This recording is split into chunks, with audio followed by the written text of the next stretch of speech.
모세도 마찬가지였어요. 모세 스토리가 잘 알지 않습니까? 태어날 때부터 죽을 수밖에 없는 운명을 갖고 태어났습니다. 그런데 3달 먼저 태어나서 3달 동안 집에서 숨겨서 키울 수가 있었어요. 어쩔 수 없이 이 사내 아이 모세를 광주리에 담아서 날강에는 갈대밭에 갖다가 놓지 않습니까? 그것을 지나가던 바로 공주가 보고서는 그 아들을 궁으로 데려가서 자기의 양아들로 삼지 않았습니까? 바로의 궁에서 40년간을 잘 삽니다. 그런 다음에 욱하는 성질에 사람을 저주하게 되고, 그게 그럴 만한 일도 아닌데 그것 때문에 광야로 도망가서 40년을 노바들어서 숨어서 살지 않습니까? 40년만 하나님이 나타나신 거예요. 그리고는 모세야 내 백성을 인도해서 가나안 땅으로 데려가라. 오 모세스. 여기까지 하나님이 호렙산에서 나타나시기까지 80년이었어요. 그동안에 얼마나 드라마틱한 일들이 많았습니까? 우리가 모세 이야기를 모른다고 할 때, 그것이 드라마로 나왔다고 할 때 우리는 다음 주가 기다려질 거예요. 다음 주에는 어떤 일이 전개되어질까? 모세는 정말 어렵고 힘든 80년 정말 기구한 운명을 살았습니다. 그런데 거기에 하나님의 하자도 나타나지 않아요. 오늘 처음 호렙산에서 80년 만에 모세가 하나님을 만나요. 다 우리는 알아요. 하나님이 모세를 살려주신 것도 알고, 하나님이 바로 공주의 아들이 되게 하신 것도 아시고 알고, 또 하나님께서 그를 궁에서 광야로 내몬 것도 알고, 또 광야에서 훈련받게 한 것도 알고, 그런 다음에 하나님이 출애굽의 리더로 삼으신 것도 아는데 모세는 정작 몰랐던 거죠. 모세가 알았을까요? 몰랐던 거예요. 너무 힘든 세월을 보냈습니다. 나중에 알고 보니까 하나님이 그래서 나를 살려주셨던 것이구나. 하나님이 그래서 나를 바로의 궁에서 자라게 하셨던 거야. 하나님이 그래서 나를 이 광야로 내몰았던 것이구나. 하나님이 그래서 사명을 주시려고 지금 나에게 나타나셨구나 라고 하는 사실을 나중에 뒤늦게 깨달아 알게 되지 않습니까? 하나님이 하신 일이라고 하는 그런 이야기가 안 나와요. 하나님이라는 단어 자체가 안 나와요. 그런데 다 사실은 하나님이 하신 일이었죠. 모세가 뭐 훈련받고 연단받고 힘쓰고 노력하고 뭐 칼을 뭐 연마하고 뭐 이래가지고 200만 명의 이스라엘의 목자 리더가 된 것이 아니잖아요. 상상도 하지 못한 일이었었는데 모세는 이제 내 인생이 여기서 이렇게 끝나는구나, 노바디로 끝나는구나. 그런데 하나님께서 그동안에 그를 썸바디로 만들기 위해서 이런 과정을 거치고 이렇게 인도를 해오셨던 것을 우리가 알고 있지 않습니까? 모세는 40년 동안 광야에서 목자로서 양을 치며 살았어요. 그런데 하나님은 80년 동안 모세가 태어나면서 모세에게 나타나시기까지 80년 동안 한 번도 나타나지는 않으셨지만은 한 번도 모세를 떠난 적이 없었고 평생 그의 목자가 되어주셨던 분이시더라고요. 모세의 목자가 되어주셔서 그를 지켜주시고 그를 보호해주시고 그를 인도해주시고 그와 함께 하시고 그에 필요한 것을 공급을 해주시고 프로바이드 해주시고 프로텍트 해주시고 가이드 해주시고 케어해주시고 광야 같은 인생을 살아갈 때 하나님이 모세에게 그렇게 해주셨더라고요. 광야를 지날 때 하나님은 우리의 목자가 되어주시는 분이구나. 광야인데 양이 있어요. 하나만 있으면 다 해결되어져요. 그 하나가 뭡니까? 목자인데 그 목자가 바로 우리의 하나님이시라고 하는 거예요. 아멘. 그러니까 광야를 지나면서 우리는 가나안을 누릴 수 있는 거예요. 또 광야를 무사히 통과해서 가나안까지 들어갈 수가 있는 겁니다. 출애굽을 생각을 해보세요. 광야 40년을 지났습니다. 광야를 지날 때 이스라엘 백성들이 한 일이 뭡니까? nothing, 아무것도 한 일이 없어요. 아니, 할 수 있는 일이 아무것도 없는 거 아니겠습니까? 서울대를 나왔어요. 근데 이분은 초등학교도 못 나왔어요. 가나안에서는 천지 차이가 나겠죠. 광야에 들어가서는 아무런 차이가 없어요. 왜요? 광야에 들어가서 누구도 어떤 일도 할 수 없기 때문이죠. 완전한 평등사회가 광야입니다. 그러니까 이스라엘 백성들은 할 수 있는 일이 아무것도 없으니까 아무것도 할 수가 없었고, 그러니까 하나님은 그들을 가나안 땅 인도해 드리시기 위해서 모든 것을 다 하나님이 하셨던 겁니다. 출애굽을 한 것도 하나님이 하신 일이었고, 홍해를 건너게 하신 분도 하나님이셨고, 만나를 내려주신 분도 하나님이시고, 말하자면 놀고 먹은 거예요. 40년 동안 하나님이 다 먹고 다 채워주시고 인도해 주시고, 구름기둥과 불기둥으로 그들을 보호해 주시고 그들을 인도해 주시고, 40년 동안에 하나님이 이스라엘 백성들을 위해서 해준 일을 생각을 해보니까는 목자가 양을 위해서 해주는 바로 그 일이었더라고요. 목자는 양과 늘 같이 있어요. 40년 지난 동안 하나님이 늘 그들과 함께 하셨습니다. 그 증거로서 구름기둥과 불기둥을 보여주지 않았습니까? 목자는 양들에게 필요한 것을 늘 공급을 해줘야 돼요. 푸르초장과 실만한 물가로 인도를 해줘야 됩니다. 그런데 하나님은 그들에게 매일 만나를 내려주시고 필요할 때마다 생수가 터지게 해주지 않았습니까? 또 이제 목자는 양들을 이리로부터 늑대로부터 프로텍트 지켜줘야 돼요. 근데 하나님은 그 뜨거운 햇볕으로부터 그들을 지켜주기 위해서 구름기둥을 보내주시고, 또 아말렉 군대라든가 이런 모든 이런 엄청 어렵고 힘든 이런 것들을 감당할 수 있는 능력을 주시고 함께 보호를 해주지 않았습니까? 또 목자는 양들을 의의 길로 인도해주고, 또 사마의 엄청난 골짜기를 지나갈 때 함께 동행해주고, 그래서 마침내 아버지 집의 영혼에게 내가 거하리로다, 가나안까지 인도해주는 것이 목자인데, 하나님께서 그들로 하여금 광야를 지나서 무사히 가나안까지 들어갈 수 있도록 그들의 길을 인도를 해주셨잖아요. 매일매일 불기둥과 구름기둥으로 그들의 가는 길을 인도를 해주시지, 가이드 해주지 않았습니까? 시편 23편에 나오는 목자가 양을 위해서 해주는 그 모든 것들이 출애굽기와 신명기, 민수기를 가서 보면 그대로도 하나님께서 해주셨던 것을 볼 수가 있습니다. 그래서 성경에서도 시편 78편 52절과 53절 이렇게 말씀합니다. 그가 자기 백성을 양같이 인도하여 내시고, 출애굽할 때 양같이 그들을 인도해 내주셨다는 거예요. 하나님이 그들의 목자가 되어 주셨다는 거예요. 양같이 인도하여 내시고 광야에서 양떼같이 인도하셨도다. 광야에서는 목자가 양떼들을 인도해 가듯이 하나님이 그들을 인도해 갔다라고 말씀을 하십니다. 또 그들을 안전히 인도해 주셨다라고 말씀을 하고 있습니다. 그들을 지켜주시고 케어해 주시고 보호해 주시고 함께 하시고, 그래서 가나안 땅에 들어갈 수 있었노라. 그러니까 광야를 지날 때 하나님은 어떤 하나님이었다고요? 그들의 목자가 되시는 하나님이었다라고 하는 사실입니다. 신명기에서도 이렇게 말씀합니다. 32장이죠. 오늘 이 스크린이 문제가 생기는데, 여호와께서 그를, 이스라엘 백성들을 황무지 광야에서 만나 주시고, 어디서 하나님 만나 주세요? 광야에서 만나 주시고 그들을 호위하시고 프로텍트 해주는 겁니다. 그들을 보호하시고 또 자기 눈동자 같이 지키셨나이다. 케어를 해주셨다. 누가 누구를 위해서 해주는 일이에요? 목자가 양을 위해서 해주는 그 일을 하나님이 이스라엘 백성들을 위해서 해주셨다라고는 그런 말씀을 발견할 수가 있지 않습니까? 요셉이 인생의 광야를 지날 때 하나님이 그의 목자가 되어주셨고, 모세가 험난한 인생의 광야를 지날 때 하나님이 모세의 목자가 되어주셨고, 이스라엘 백성들의 40년 광야를 지날 때 하나님이 그들의 목자가 되어주셔서 최고의 자리에 오르게 하시고 최고의 리더가 되게 하시고 가나안 땅에 들어가게 하시고, 그들이 한 일은 아무것도 없는데, 근데 정말 양들은 목자를 위해서 할 수 있는 일이 아무것도 없어요. 아무것도 하지 않아요. 그런데 목자는 양들을 위해서 다 해줍니다. 이런 사실을 발견할 수 있지 않습니까? 이 광야가 있어요. 이게 왕이 있고 킹이 있고 여기는 목자가 있어요. 왕의 신분하고 목자의 신분은 비교할 수 없는 거죠.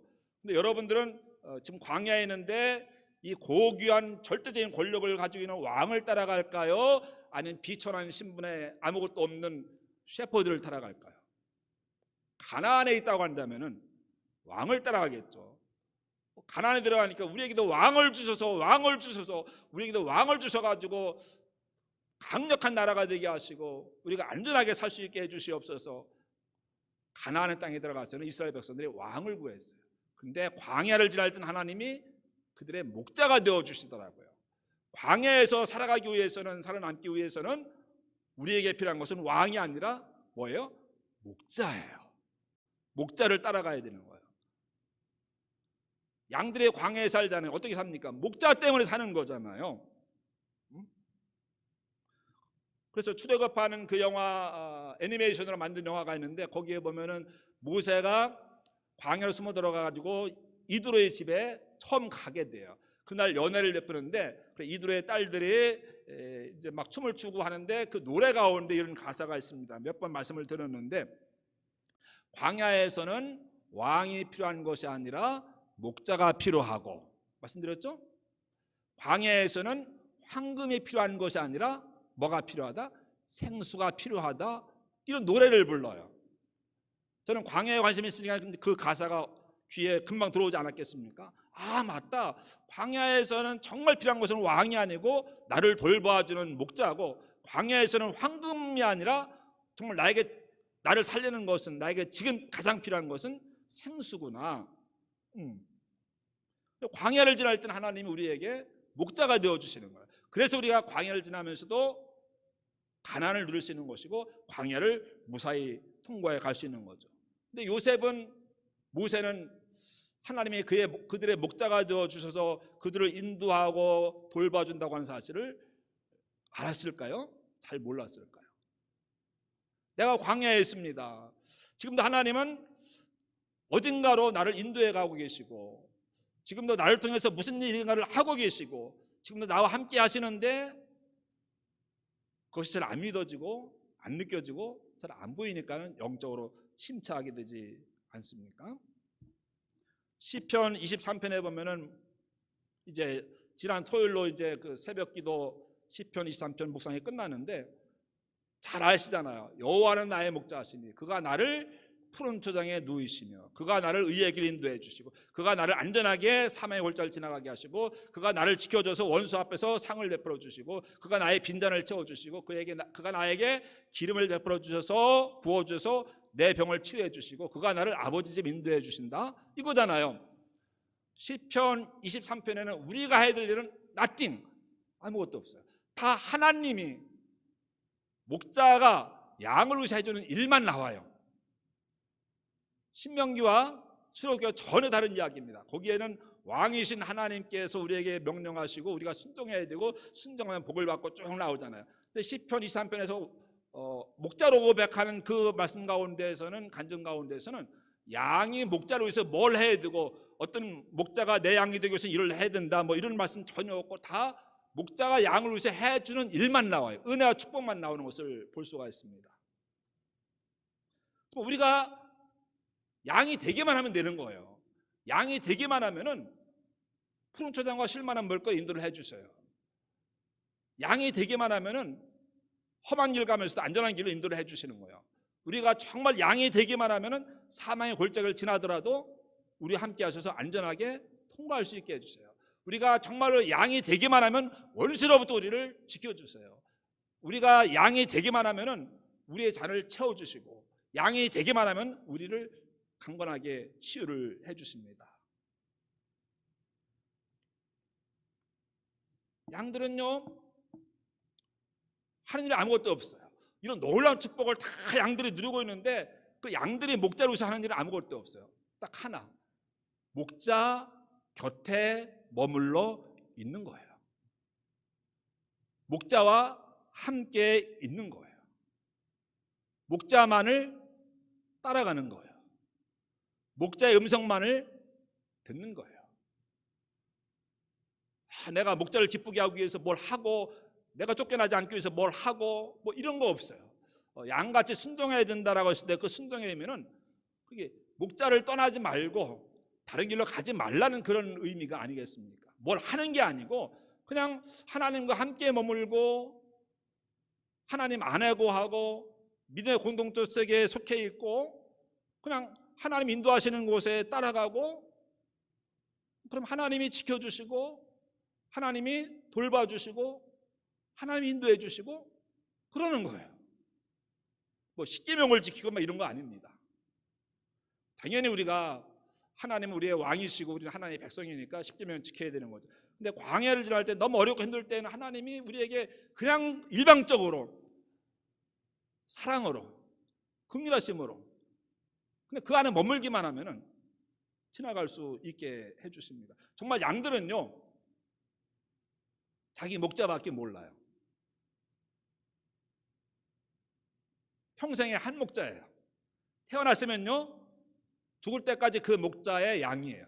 그 목자의 돌보심을 받아요. 그리고 목자는 그 양과 평생을 함께 합니다. 양들만 따로 있는 광경은 절대로 없습니다. 양이 있으면 거기 반드시 목자가 있어요. 목자가 저쪽으로 지금 가고 있지 않습니까? 그의 양들은 다 따라갑니다. 다른 길로 가지 않습니다. 나는 안 가겠다 여기 혼자 머물러 있지 않습니다. 그건 양이 아닙니다. 철저하게 목자와 양은 정말 친밀한 관계고 목자가 있는 곳에 양이 있고 양이 있는 곳에 목자가 있어요. 양들이 잠을 잘 때에도 목자는 잠을 자지 못하고 양들을 지켜준다고 하는 그런 이야기 너무 잘 알지 않습니까? 그냥 하나님의 양이 되기만 하면은 정말 하나님의 진짜 우리의 목자가 되기만 하면은 이런 시편 23편의 놀라운 축복을 우리가 광야에서도 다 누릴 수가 있는데 왜 우리가 누리지 못하는 것일까? 혹시 정말 그분을 우리의 진짜 목자로 우리가 삼고 살아가고 있는가? 내가 진짜 그분의 양인가? 하나님 저의 목자가 되어 주시옵소서 이런 기도 할 필요가 없습니다. 하나님은 내가 너의 목자가 되어 주겠다라고 우리를 기다리고 계시는 분이에요. 그분의 양이 되기만 하면 되는 겁니다. 근데 그분의 양이 되지 못할 때가 많이 있는 것이고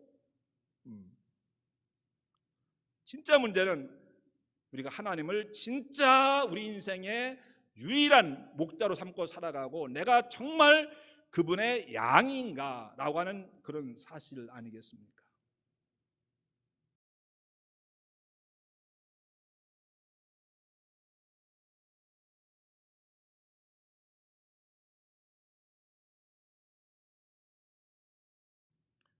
확실한 것은 하나님은 우리의 목자가 되어주시길 원하십니다. 근데 문제는 정말 내가 정말 그분의 양인가? 양은 하나만 하면 돼요. 목자 곁에 있으면 돼요. 목자와 함께 있으면 돼요. 목자를 따라가기만 하면 돼요. 목자의 음성에 귀를 기울이기만 하면 됩니다. 그러면 목자가 다 책임져 주는 거예요. 그럼 푸른 초장으로 인도해 주시고 의의 길로 인도해 주시고 상하의 골짜기를 무사히 통과하게 해주시고 기름을 부어주시고 잔을 채워주시고 원수로부터 지켜주시고 그리고 내 아버지 집에 영원히 거하리로다 그곳까지 인도를 해주십니다. 유기성 목사님 잘 아시죠? 지난 주간에 페이스북에 그런 글을 올렸습니다. 그분이 이제 50대 때부터 하루 24시간 하나님만 바라보자 그런 영성 운동을 시작하지 않았습니까? 그러기 위해서 매일 영성 일기를 쓰자 그렇게 해오셨는데 하루 24시간 하나님만 어떻게 바라봐? 목사님은 가능할지 모르지만 목사님도 어려울 텐데 우리 보고 하루 24시간 예수님만 바라보라고? 그게 어떻게 가능해? 우리 일주일에 한 번만 교회 나와서 예배드리는 것도 힘든데 아니 하루에 1시간만이라도 성경 보고 하나님 생각하고 기도하기 어려운데 24시간을 하나님만 바라봐? 그분은 그게 가능한가? 지난 10년 동안 실험을 해본 거예요. 근데 가능하다는 거예요. 그러면서 그렇게 살니까 너무너무 행복한 거예요. 하나님만 바라보고 무슨 재미있지? 뭐 이런 게 아니고 우리 유 목사님은 무슨 재미로 살까? 친구인 저 같은 사람들 그렇게 생각을 하는데 그게 너무너무 좋은 거예요. 거기에 빠져 사는 거예요. 하나님밖에 모르는 거예요. 그래가지고 내가 다시 30대로 40대로 돌아갔으면 좋겠다. 여러분은 그때로 돌아가고 싶습니까? 그때 돌아가서 지금까지 살아온 것처럼 똑같이 살라고 한다면 할렐루야 아멘일까요? 됐습니다 할까요? 그 어렵고 힘든 그 고비 다 지나오지 않았습니까? 그런데 이 목사님은 그때로 돌아가서 똑같이 살아도 좋으니까 다시 살고 싶다는 거예요. 더 오래 살고 싶다는 그런 이야기가 아니죠. 왜냐하면 그때 돌아가서 지금처럼 하나님만 바라보고 하나님과 동행하는 삶을 살아가고 싶다는 거예요. 지금 너무너무 행복하게 살아가고 있는데 30대 40대 때는 그렇게 하지 않아서 그렇게 살지 못했는데 그게 후회가 된다는 거예요. 하나님만 바라보며 살아가지 못한 것이 후회가 된다는, 그게 우리에게는 뭐 저런 목사님도 있어? 정말 하나님만 바라보지 못하고 살아오는 것이 정말 우리에게 후회가 됩니까? 회개가 됩니까? 하나님과 함께 살아가는 것이 어떤 것인가를 잘 모르니까는 우리가 그런 생각을 하는 거겠죠. 그래서 다시 옛날로 돌아가서 지금처럼 하나님만 바라보고 하나님과 동행하는 그런 삶을 살고 싶다. 그게 자기의 욕심이라고 하는 그런 이야기를 하시더라고요. 예, 정말 양은 목자만 바라봅니다. 양은 목자 곁에 항상 하루 24시간 1년 360일, 아니 태어나면 죽을 때까지 목자 옆에만 머뭅니다. 목자만을 따라갑니다. 목자의 음성만을 듣습니다. 그럴 때 목자는 양의 모든 것을 책임져 주는 거예요. 여호와는 나의 목자시니 내게 부족함이 없도다. 이 말씀은 다시 말하면 하나님이 나의 목자가 되시면 내가 광야에 살아도 나에게는 부족함이 없습니다. 광야를 지날 때 하나님이 여러분의 목자가 되어주셔서 여러분을 돌보아 주시고 여러분을 지켜주시고 필요한 것으로 채워주시고 여러분을 인도해 주셔서 광야를 지나면서도 가나안을 누리고 광야를 다 통과해서 가나안 땅에 다 들어갈 수 있는 저와 여러분 될 수 있게 되기를 축원합니다.